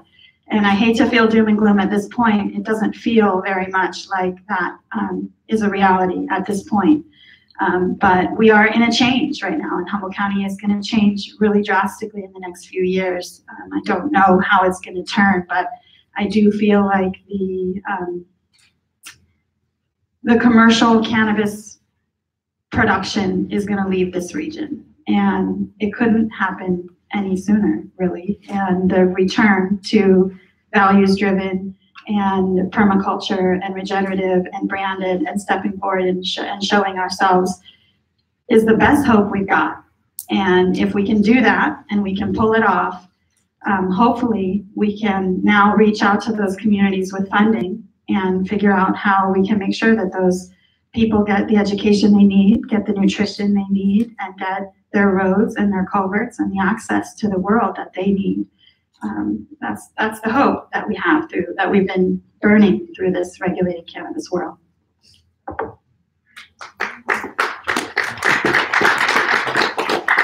That's an excellent plan. I like the Southern Humboldt tourism campaign, Embrace the Magic. Elevate the map. Of course, I apologize. I should remember that. I should have written it down. I love Elevate the Magic. I love Alice in Wonderland dancing through the forest, and I thought it was fabulous. And the folks in Shelter Cove on the beach is wonderful too. I had this strange idea that could could help up there, but I'm not sure. It just might just be something weird. One of my colleagues said, Murder Mountain, you could have a theme park. You could have, leaving San Francisco, a billboard that says, Murder Mountain, 222 miles. Okay, the access is really bad to get to Alder Point. The roads are horrible. If you've ever driven up there, it's gnarly and scary. But perhaps on the county's portion. On the county's portion. Not the cannabis growers' portion. Right, yeah. So, roads could be improved. You could build a memorial to Garrett Rodriguez based on the fact Rio said that any press is good press when you said how many hits the Southern Humboldt tourism. So now my little PR brain goes to work and thinks, well, maybe you could turn the Murder Mountain into kind of I heard you could get stickers almost to Murder Mountain at Confusion Hill. I'm not sure, but I've heard that the Confusion Hill gift shop has some Murder Mountain stickers. This could be a rumor. You have already in place some farms, and I know that you do farm tours in southern Humboldt. So you could do education and permaculture, the touring kind of thing, and improve that situation, train folks to do permaculture, and then show others how to do it up on in Sequoia, Rancho Sequoia. Sell t-shirts. I smoked a joint. Can I ask the photographer who's blocking my view of the panel to please move? I can't. I'm talking. Thank you. Sorry. It's an idea. It seems like it would demystify kind of the culture of the scary outlaw part of the culture, and maybe honor the good outlaw part of the culture. Can I even say that? The good outlaw part of the culture? Well, I think that if the value of our cannabis is 10 times the value of commodity cannabis, your neighbors are going to look and they're going to start figuring it out. What did they do? Oh, well, they're doing regenerative practices. They're doing rainwater catchment. They're doing organic. They have this branding package. And if the demand for our cannabis is higher and the price is higher, it's automatically going to affect the neighbors around. I mean, that's how, vineyard, we're the only culture where for some reason, if your neighbor's doing good, you hate your neighbor. And Humboldt County is the only place where national parks don't want people camping in the park, or where you get mad that your neighbor goes to Hawaii or has a nice truck. Most people are happy to be around that affluence and know that that affluence is going to, the nicer their neighborhood gets, the better it will reflect them. So hopefully the value of our cannabis as a permaculture, regenerative, if we can get that message to the masses and there becomes a demand for that cannabis, we can create change in that way too. I think the show did a good job of enhancing your brand. I don't know if you felt like that. The Murder Mountain brand? The appellation of Murder Mountain? No, the Humboldt brand. Oh, the Humboldt they mentioned brand. it so many times. Yeah, they did. Yeah. Yeah, I mean, I think it's important to describe that, like the branding part of this is fully connected to the value building part of this for economic reasons. It's theoretical at this point, for sure. Like, I can't tell you whether regenerative cannabis is going to be worth 10 times as much as non-regenerative cannabis. That's going to be, a hypothesis that will be answered by your, how well you guys manage to market it. That's not going to be easy. But with that said, I think that we've spent about an hour on these 3 questions, and that it would be good to begin to get some questions from the audience and give the panelists a little chance to interact with the audience, and let's see if we can get out. First, we're going to take questions. We will, if there's time, take more extended comments as, on a case-to-case basis, and Josh will be in communication with me about those. But for this part of it, I'm going to need Josh in the room to be able to go ahead and read out those questions. Thank you, Josh. Yeah, absolutely. Just a reminder, if you came in late, many of you folks out there in wherever in the world have submitted questions. We've got probably 70 questions I've been trying to mill through, some that aren't actually questions. But and if you don't want to submit a question online, raise your hand. If you haven't already, make sure you get an index card. There are people in the room who will bring you an index card with pens. Just raise your hand high and make sure I get it. Excuse me. I need to set this down. I'm gonna ask I think a tough question that we've reflected on in terms of thinking about. I mean, part of the goals of this panel was to talk about representation of a county, of a history, and I think this is a good question. I know we've wrestled with it, Dominic and I. But somebody asked, do you think the Southern Humboldt weed industry was able to thrive and be relatively protected because it is predominantly white? And there's been a number of questions that have asked about certainly the representation of the panel that we pulled together. Much like the Murder Mountain film, it's hard to pull together a panel that can fully speak to the county, can fully speak to the media. media has an interest in the county. And so I'm going to throw out I think a tough question right there, if anybody wants to grab that. I think if, I don't know that the Humboldt County marijuana industry was so protected as that. I think that the powers that be went after it as hard as they could with the resources they had at the time. It's just that they could, because we're a crinkly county that's easy to hide. It's the reason why the industry flourished here. That being said, I would guess if the industry weren't so white, that more resources would have been found likely back then in the 70s to throw at it. Yeah, I think it's obvious that the discrepancy in sentencing between white culture and black and brown culture is it's just science. You can't really debate that. That yes, this culture here was gone after by the National Guard. I don't know that the National Guard went into underprivileged cities in the crack epidemic. I'm not sure that happened at that time.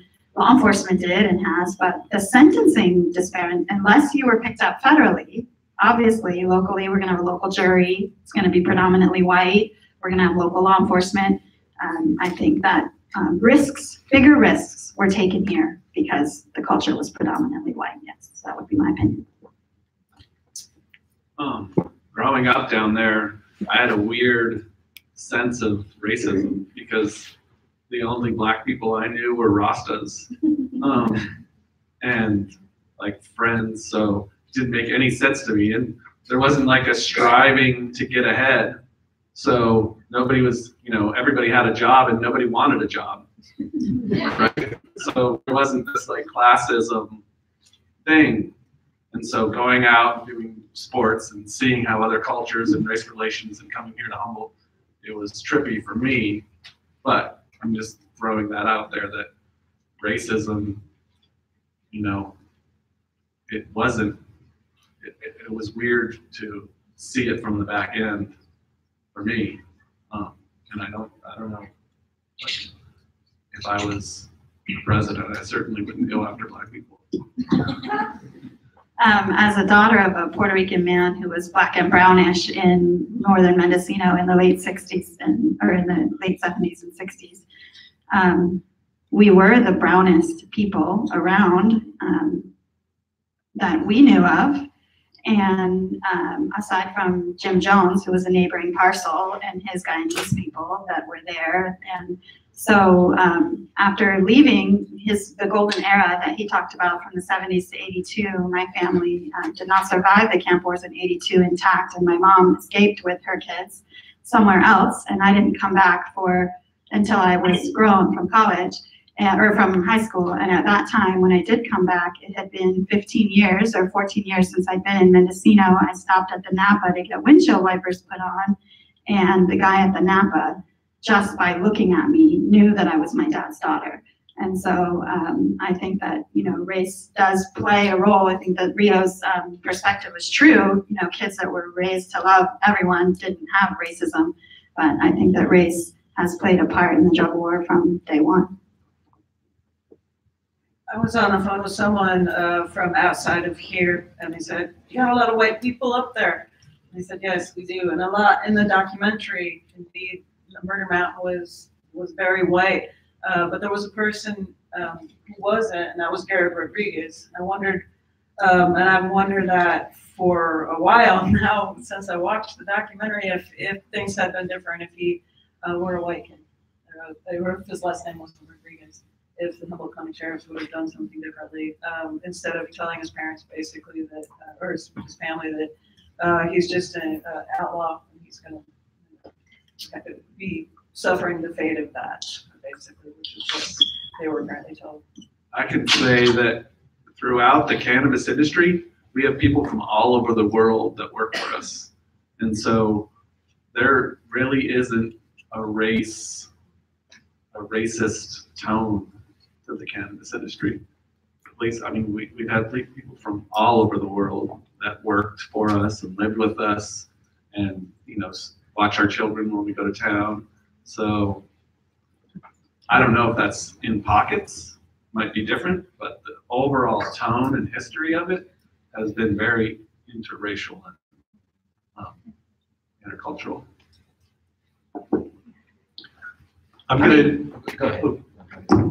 gonna shift gears. Very different question. And this is actually directed at you, Crystal. Since it's now fully legal, are you supportive of law enforcement now since the unjust laws were removed? And there were some other questions that were really about, are you supportive of law enforcement coming in and trying to eliminate the black market? Absolutely not. I don't think that law enforcement eliminating the black market is the approach. I don't have anything else to say about that. Do I support law enforcement and the enforcement of laws? Of course. But do I think that using law enforcement as an attack on the unregulated or the traditional market at this point? No, unless it is strictly towards environmental crimes or, and in that case, I would like to see those environmental crimes be enforced across industry and across the board if that is the way that we're going to go. And so I would like to see a more, I'm kind of extreme in my views, and a lot of people don't share these same views, but I would like to see cannabis regulated like lettuce. And so in that term, I feel like anyone who wants to walk through that door should be able to walk through that door.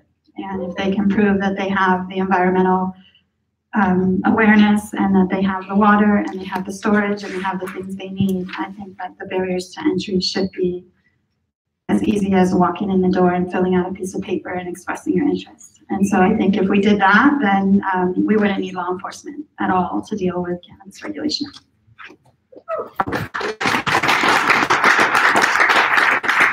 People would agree with me.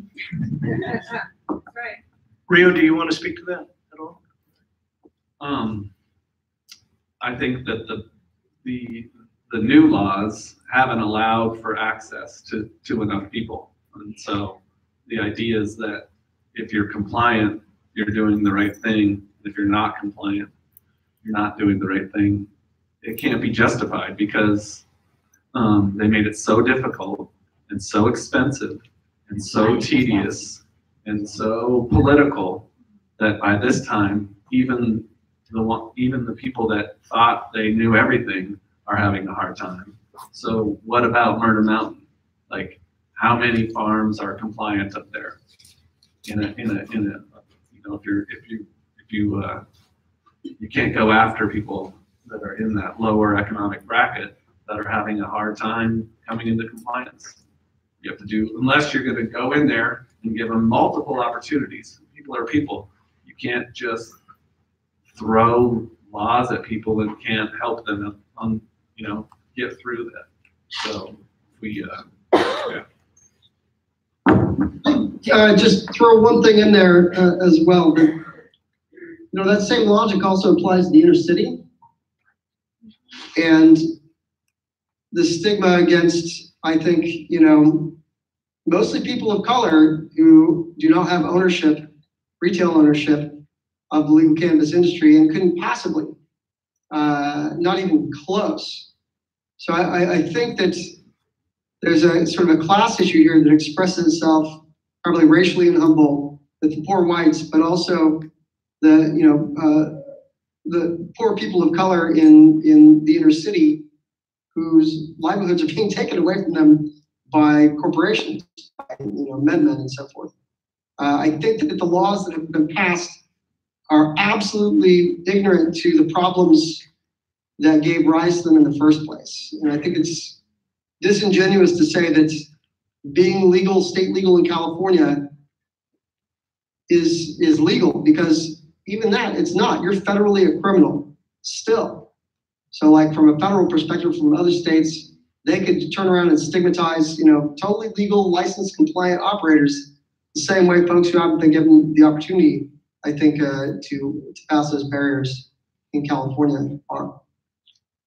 Bill de Blasio was on late night TV talking about how he wants to pass laws that don't exclude the people that were most affected by cannabis or that were traditionally in the cannabis market.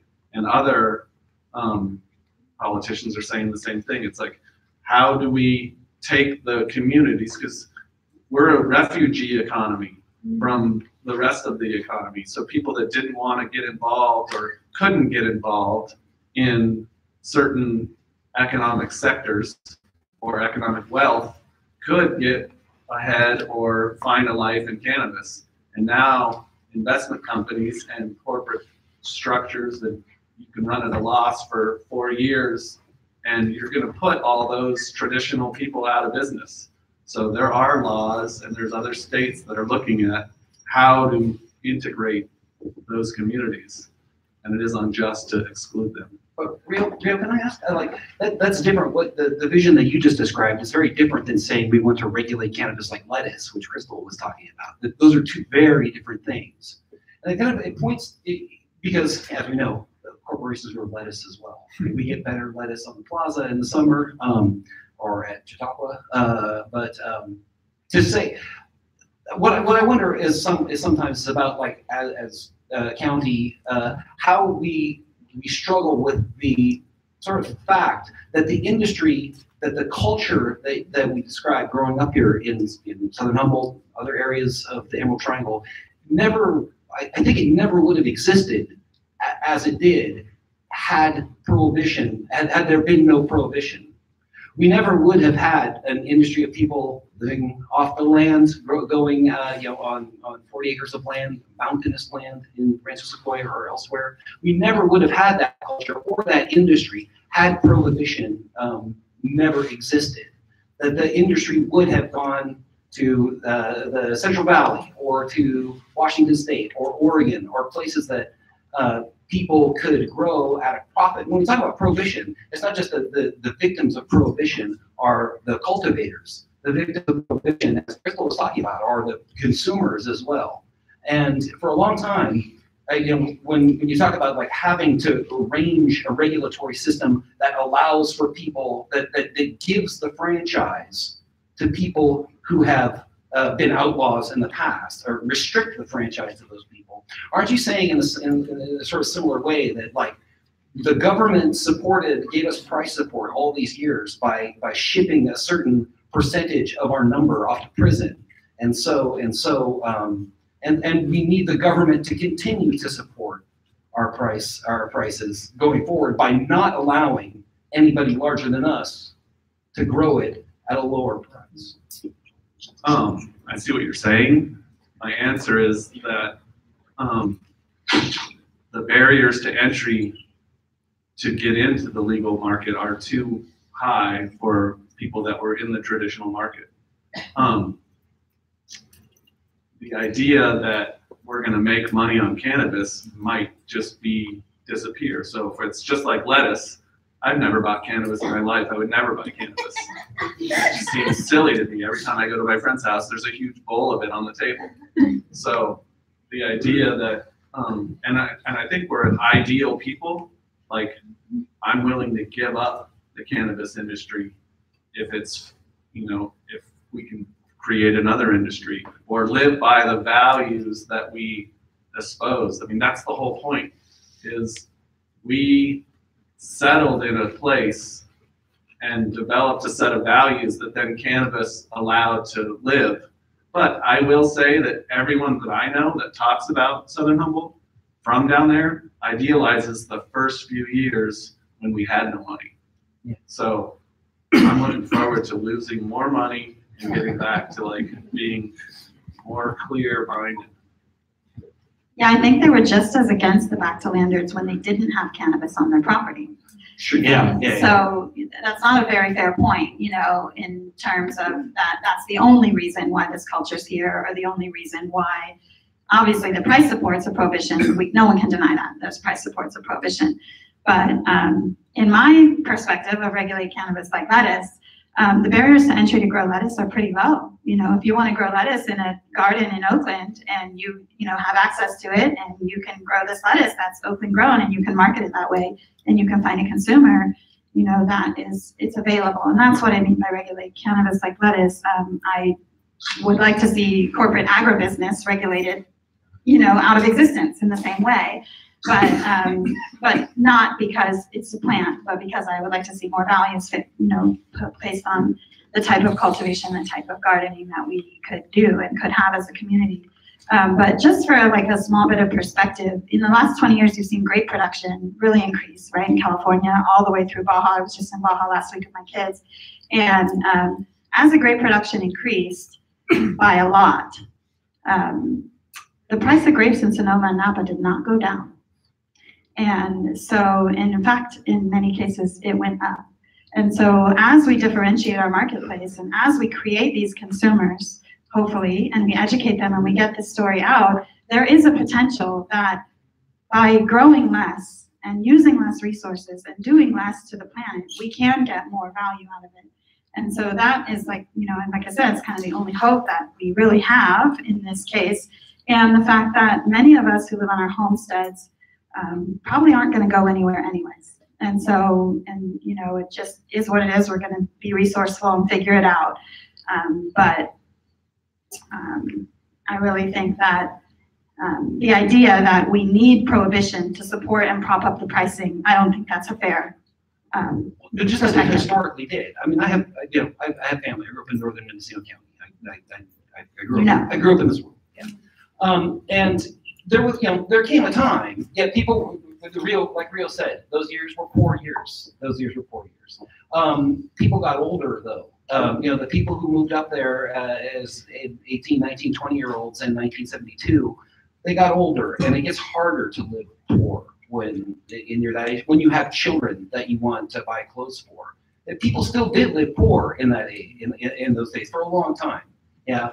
I really do see sort of 1996 and Prop 215 as a sort of dividing line. But people did have to feed, to buy food, and this became the way that people did that because you could get $3,500, I don't know what it was at that time, $3,500 a pound in that day, and you get $3,500 a pound because prohibition existed. You cannot. I mean, even today, when prohibition still kind of exists and the barriers to entry into the market are there that you're talking about, nobody's getting $3,500 a pound or $5,000 a pound. That was branding and marketing of OG Kush.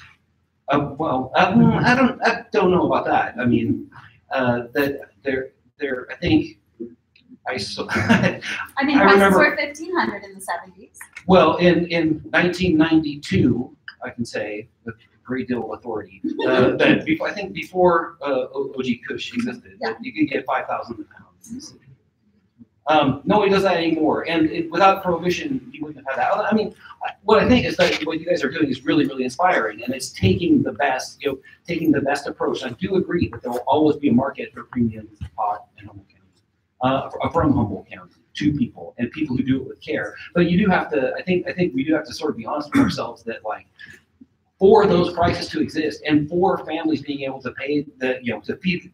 For people being able to feed their families by growing 50 plants in the yard under manzanita bushes that were carefully trimmed to hide things from the air, that you needed prohibition as price.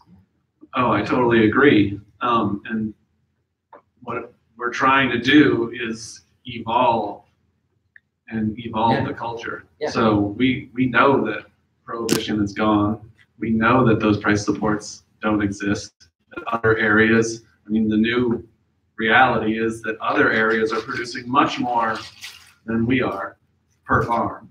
We wish that we still have the most permits and we're a productive region. But we know that overproduction is going to bring price down, basic economics. What I'm interested in, and I think in the big scheme of things, like those cannabis served a purpose for that time. I'd say it lost its purpose like 20 years ago. And it was time. We've been so invaded by green rushers and the environmental damage and the negative externalities of that culture in the last few years that it was time to stop it anyway. And we need to come up with what's next. Like what is the plan for a bunch of rural land dwellers to live in a forest and participate in town and have a thriving economy? We're working on that every day down there. Poppies. Maybe craft farming. So I spoke with the film director last week. I had invited Josh Seaman, the director of Murder Mountain, to come out here. I didn't realize he was in New York. And we had a long conversation, and I asked him to share with me what he thought the point of his documentary was, because he was concerned that it was misunderstood. And one of the things he said, and I think this is important, he said that he wanted to communicate that the violence that ended Garrett Rodriguez's life was a product of cannabis prohibition. And he was concerned that the focus became so much on cannabis and not the broader context in terms of policy, in terms of law, in terms of the institutions that regulate this plant. And so it's interesting to hear what the panel is discussing in terms of speculating on the potential impact of if we didn't have prohibition, for example. Before I get to the next question, I just want to make a brief announcement. One of our panelists, Ed Denson, who couldn't be here, as I said earlier, is going to be hosting a talk show tomorrow on KMUD 88.1 FM at 7 p.m. And he'll be answering questions, the same questions that were asked of this panel, and giving his reaction to the discussion we're having here tonight. So that's just an FYI, you might want to check that out. If I can jump to a different type of question that has been alluded to, and it's not so much necessarily around representation in Murder Mountain, but it has come up, and I think it's important to acknowledge. Somebody asked, this is from online, what about grows happening on public lands and are grow practices that are harmful to the environment? Are such practices representative of this community? And specifically, I believe the person is asking about the cannabis community. No, but it exists because there's an opportunity there. So people go, whoever goes out there, the majority of people that live here would never do that because they have other opportunities.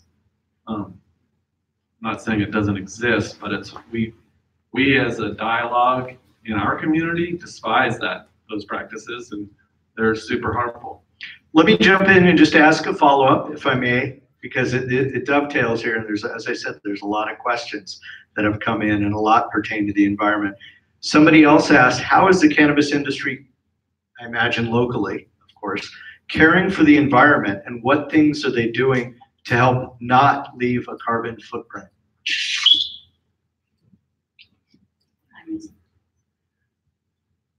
On behalf of the International Cannabis Farmers Association, I will say that promoting sun-grown cannabis practices and reminding these regulators in their ivory towers, in their corporate offices, that prohibition light, aka mandating commercial indoor cultivation in desert areas and in other areas in the state of California, does not match our values as California and as global citizens, and that promoting sun-grown cannabis practices it should be in the forefront of what we're doing, and promoting small farms and small property owners to be able to stay on their land and reduce their carbon footprint by using on-farm inputs and increasing that and showing the world that's our values as California is what we should be doing.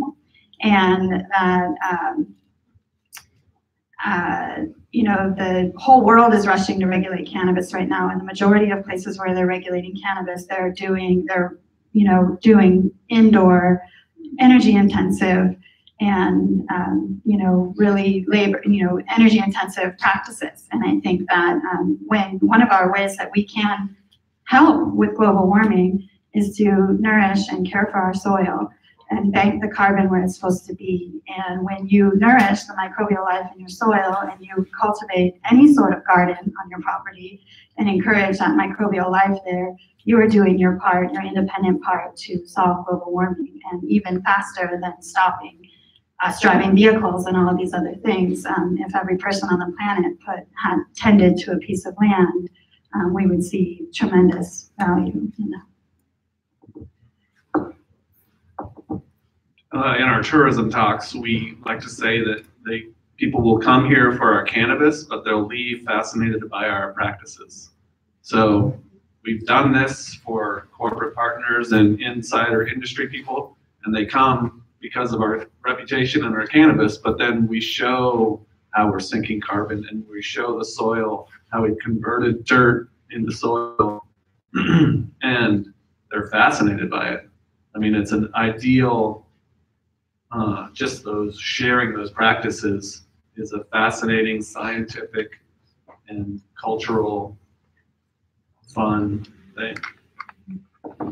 I guess I have a little interjection because I was thinking about the lettuce and regulation, and I know that some people don't grow lettuce the same way as other people grow lettuce, and they use a lot of crap on their lettuce and they spray it with stuff. And how can we? I mean, it's not my turn to ask a question, but how do you regulate that as a community if there are people that you don't know who are doing bad things? Well, cannabis testing standards in the regulated market are the highest testing standards of any plant on the planet Earth. And so, I mean, there are products that have grown, they do cannabis-covered chocolate blueberries, and they've had to pull them off the market because even every organic blueberry that they found can't pass the testing standards that are mandated once you mix it with chocolate. So, you know, if we maintain the highest testing standards, which I think is a no-brainer for me, and I think that as a cannabis industry, we can keep leaning on that. And testing standards are, quality standards and testing standards are the way we're going to preserve our culture. And it's really hard to do that without a balanced ecosystem. So we're not set up for scale and industrial farming, but we're super well set up for agroforestry and having a balanced ecosystem where all the pests aren't just attacking one thing, that there's trap plants, there's barrier plants, you can do so many natural remedies to not have pests. Pests want to eat greenery, and if the only greenery is tilled soil and lettuce, they're just going to attack the lettuce. I just wanted to add that you can find information at regenerativecannabisfarming.org if you want to see some positive examples. I made some videos, one of Crystal's farm for Cannabis Now magazine. So if you Google Cannabis Now High Water Farm, you'll see an explainer video with really awesome imagery of what she's doing dry farming, which uses no carbon footprint whatsoever. It's pretty amazing, so check it out. And actually, I've raised the topic with